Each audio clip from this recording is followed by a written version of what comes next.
pretty questionable behavior from the subreddit mods. I mean, they were literally selling these tokens onto their own community. It's not a good look. We reported before everyone else did. You guys need to follow the Defiant to be first on all these news.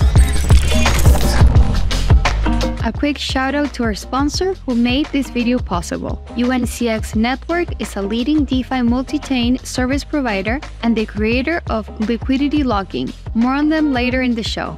Hello everyone, happy Friday. Welcome to Crypto with Cami, where we will review all the biggest headlines and developments in DeFi and crypto.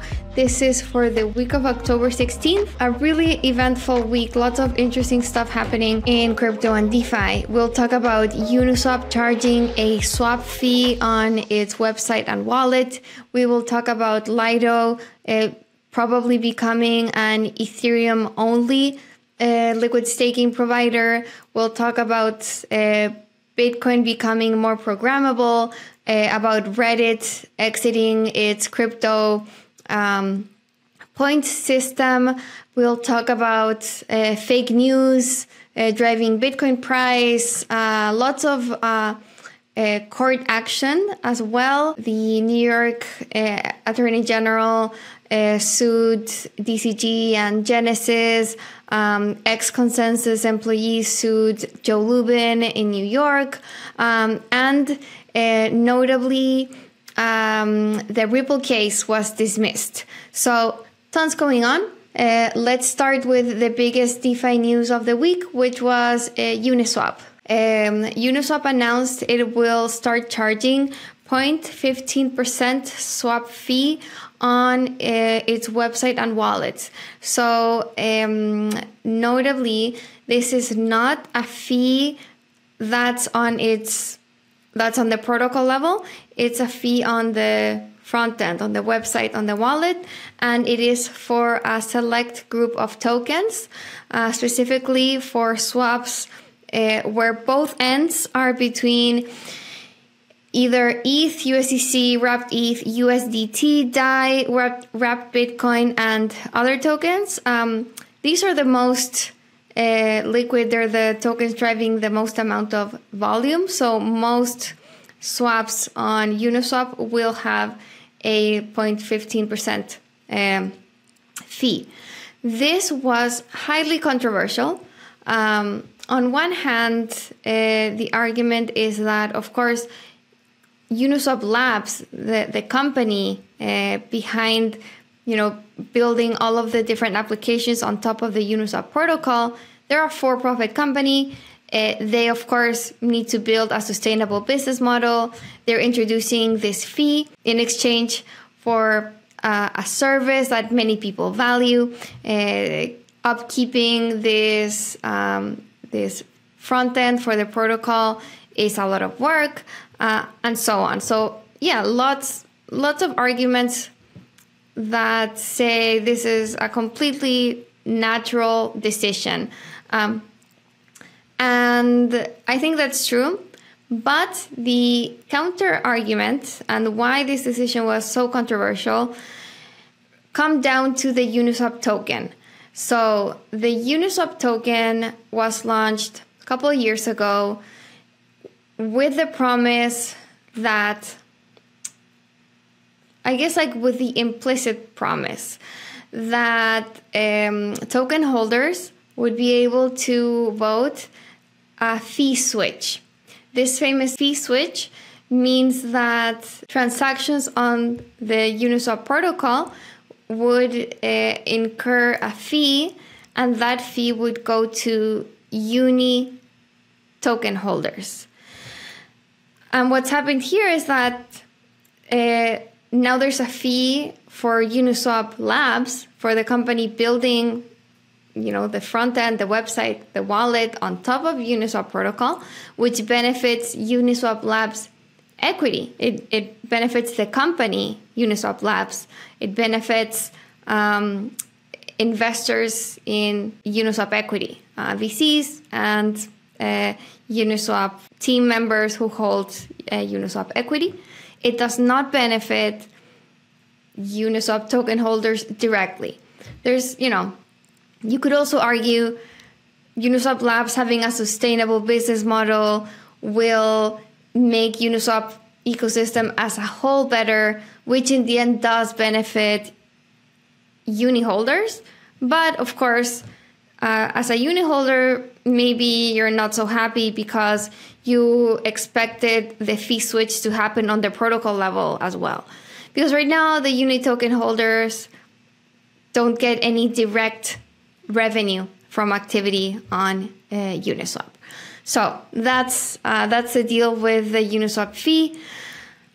Super interesting discussion happening, this kind of tension between equity and tokens that is common to many of the protocols in DeFi. Another interesting debate happening is with Lido. So after a lot of debate and voting, Lido, that's the biggest liquid staking platform on Ethereum. It holds almost 14 billion of assets.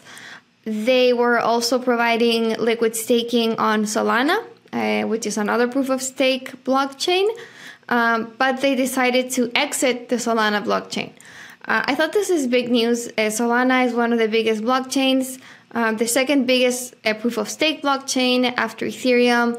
Lido, of course, is a huge player in the proof of stake space, but they decided that the revenue they were getting from operating in Solana wasn't making up for the cost of developing there, so they voted to leave. And now the same discussion is happening on whether Lido should leave Polygon. So earlier this week, a community member of Lido posted a proposal saying that they should also leave Polygon because of similar math. The revenue they're getting from operating on Polygon does not outweigh the cost of doing so. Lido currently operates on, well, they used to operate on Solana, on Polygon and Ethereum. So by leaving Polygon, it means that Lido would be an Ethereum-only liquid staking protocol. This, I guess, this is good news for liquid staking protocols on, that are specific to these other networks, specific to Solana, specific to Polygon. Some of the Solana ones are Gyro and Marinade, so they're benefiting from this news. And then the Polygon discussion is still ongoing, so we'll keep tabs on that, see what the community concludes on whether they should leave or not. An interesting development on the Bitcoin network, as we've been covering all of these efforts for Bitcoin to be more programmable and for more apps to be able to flourish on the original blockchain.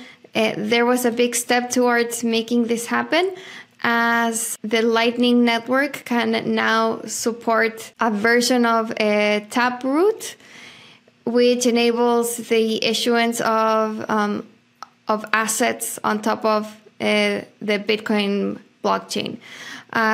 So this will allow for different types of tokens to be issued on top of Bitcoin.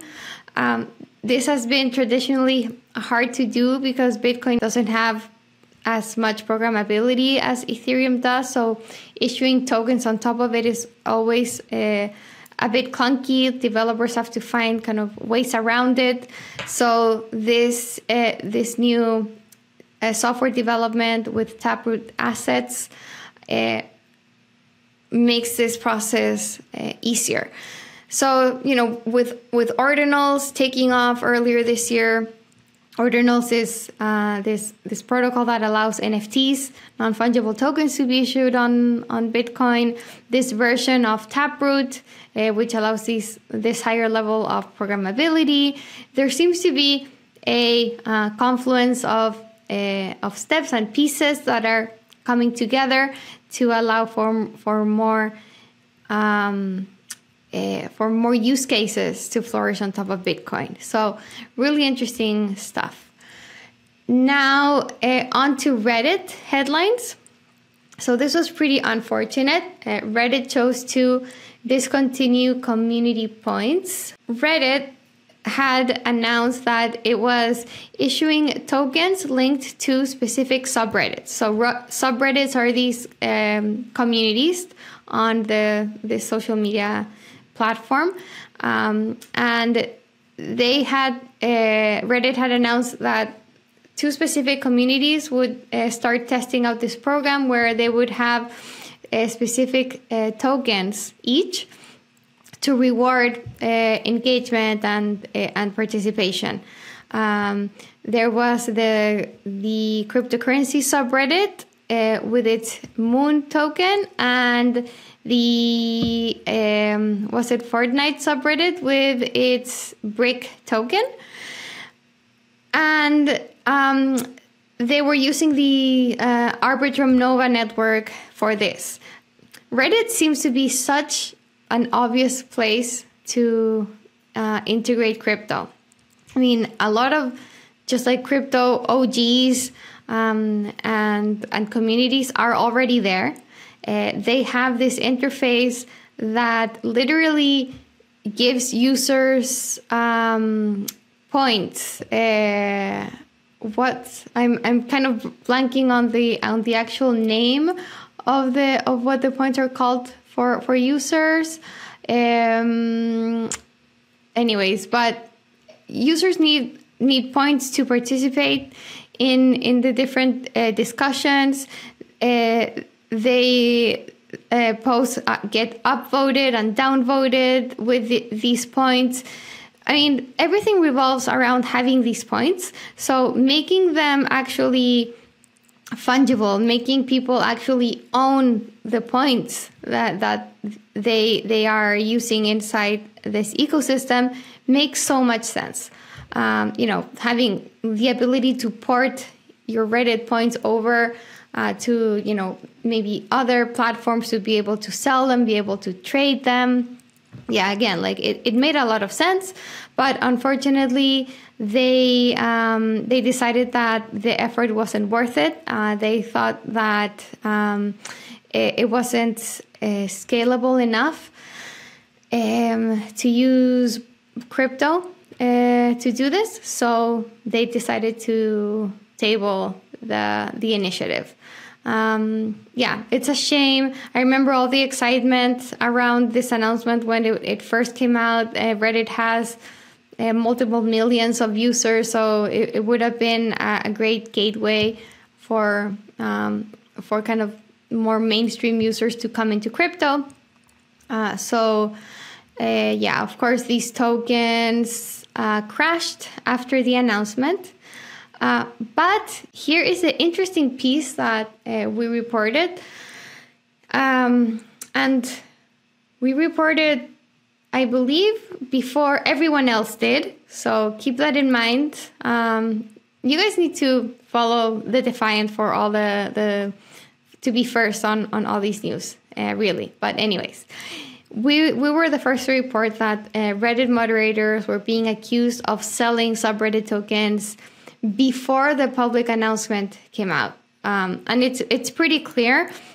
You can see the chart, how Moon, the cryptocurrency subreddit token, started just diving. But the sell-off happened about an hour before the announcement was made.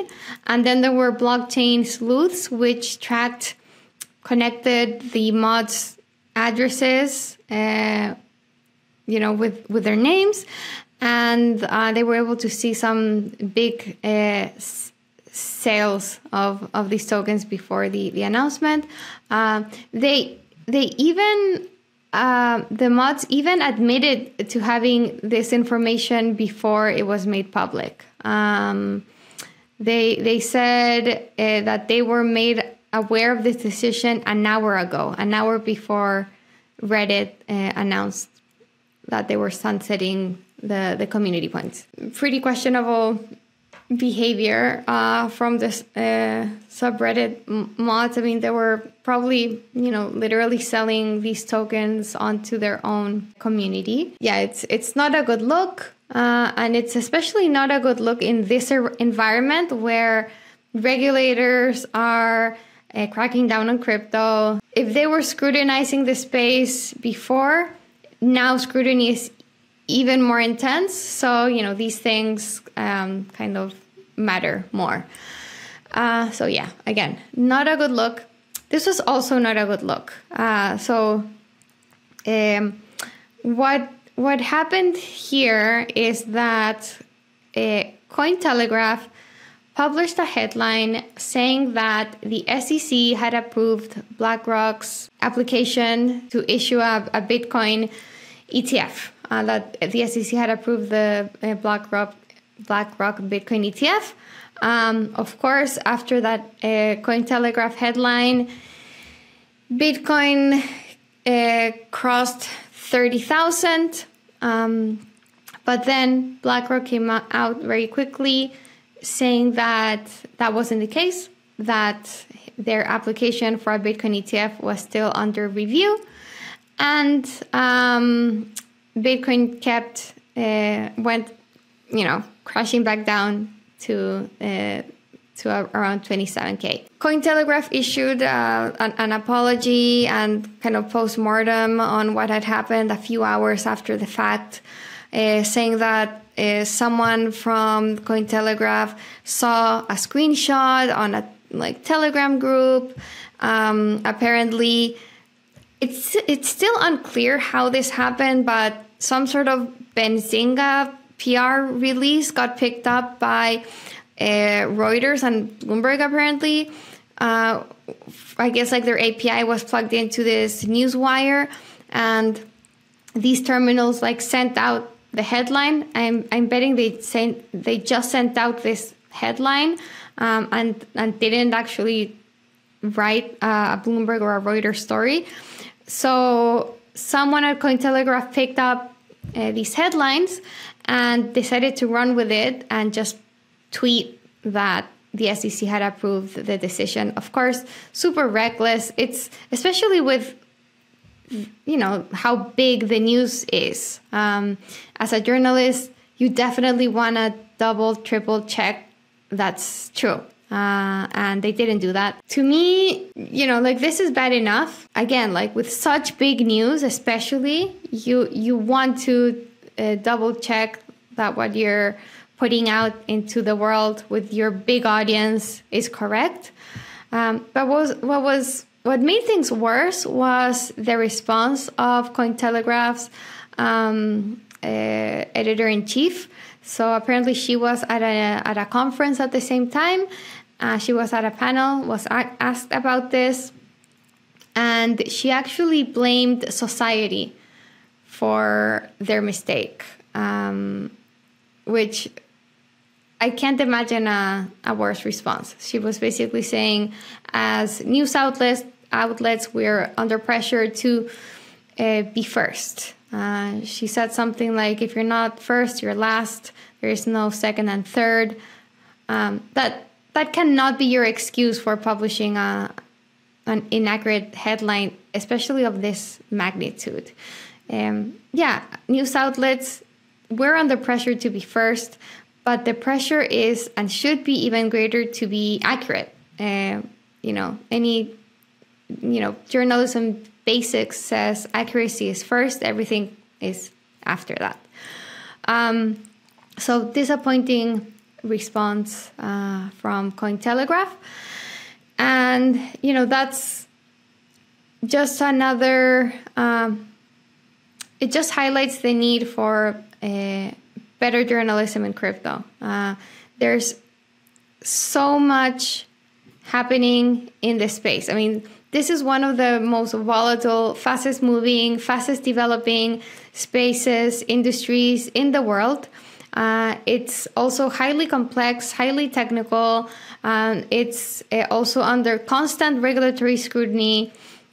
There's because of its nature of, there's this gray area where players don't fully know where we stand regulatory wise, that a lot of wrongdoing happens. There's the opaque CeFi sector in crypto where wrongdoing is even easier to do. Then there's a DeFi kind of Wild West, where regulation is even in a more gray area and where lots of like exploits and hacks happen. So there's just a lot to report on. There's a lot to uncover. And users need trustworthy, accurate information, probably more than anywhere else, because in addition to all the stuff I mentioned, money is at stake. Users' funds are at risk. So the role of news media, the role of journalists cannot be underestimated. So we need a higher bar. The response to publishing such a hugely inaccurate headline cannot be, we need to be first. Yeah, I think that's just a bad look for crypto media, given that Cointelegraph is one of the biggest players there. Anyways, end of rant as a crypto media editor-in-chief. Moving on to a bunch of like court related headlines. This just came in yesterday. If you're listening to this Friday, on Thursday, a group of former Consensus employees sued Joe Lubin, Consensus founder and Ethereum co-founder. They're saying that Joe Lubin has tricked them out of Consensus equity. So, I mean, something to watch. The case was just filed. Of course, Consensus says that that these are frivolous claims, easily proven wrong. But you know, it kind of places this a bit of a shadow on Consensus, one of the biggest drivers of Ethereum development. This equity dispute has been ongoing. There was a previous case in Switzerland. Now the plaintiffs are bringing this case to New York. So TBD where it stands. Their argument is that Joe Lubin created a separate entity to Consensus. He stripped kind of the valuable assets from Consensus and gave this group of employees equity in this kind of like company that didn't have the valuable assets in it. Now onto a much more important, much bigger case. Also in New York, the New York Attorney General sued DCG, the digital currency group Genesis, and Gemini for massive investor fraud. So what the Attorney General is saying is that these companies defrauded more than 230,000 investors, causing losses of over $1 billion. So the argument is that Gemini and Genesis were offering this program called Gemini Earn for users to earn interest, and they were portraying it as a low-risk opportunity. But Gemini knew that Genesis' assets and financial situation was not low risk, that it was actually pretty precarious.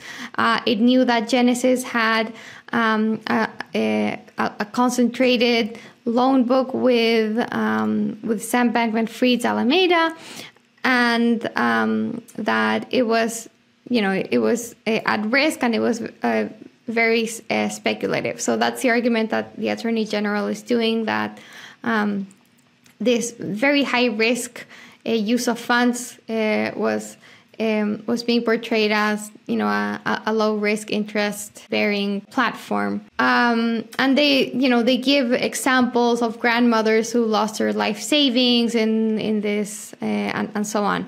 Another piece of the lawsuit is that when Genesis lost over $1 billion, because of their ties with Alameda, that DCG CEO Barry Silbert and Genesis CEO conspired to conceal those losses and deceive users and investors about what was happening.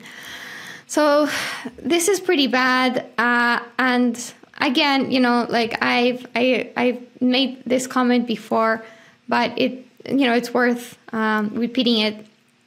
This is exactly why DeFi beats CeFi. Centralized finance, centralized crypto is a sheep in wolves. Is a wolf in sheep's clothing. What's the saying? Yes, it's in the end, it's placing digital assets on traditional finance infrastructure. It's just as opaque as TradFi. Instead, with DeFi, you have this transparent financial system where you don't need to trust these custodians with your assets, and you don't need to trust that they're giving you accurate information about the risk that you're undertaking. You can verify all of this yourself as you maintain control over your funds. It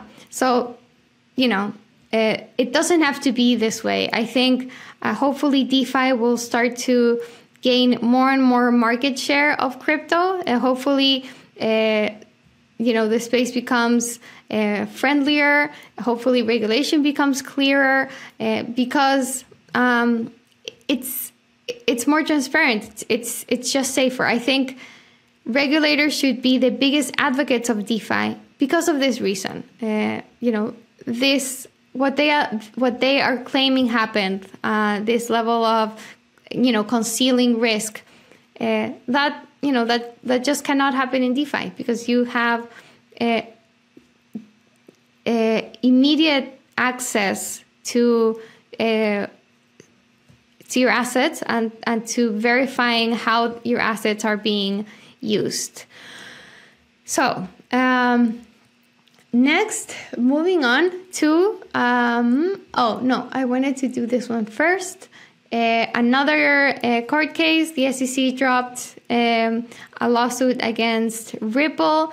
Huge news. I won't go into this very much, but I mean, this is huge ongoing case. Ripple has been fighting this for years. The SEC first filed its complaint in 2020.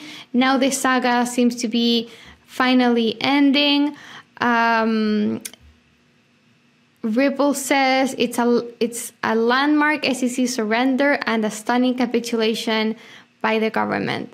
So obviously XRP jumped on the news. It's great news for crypto.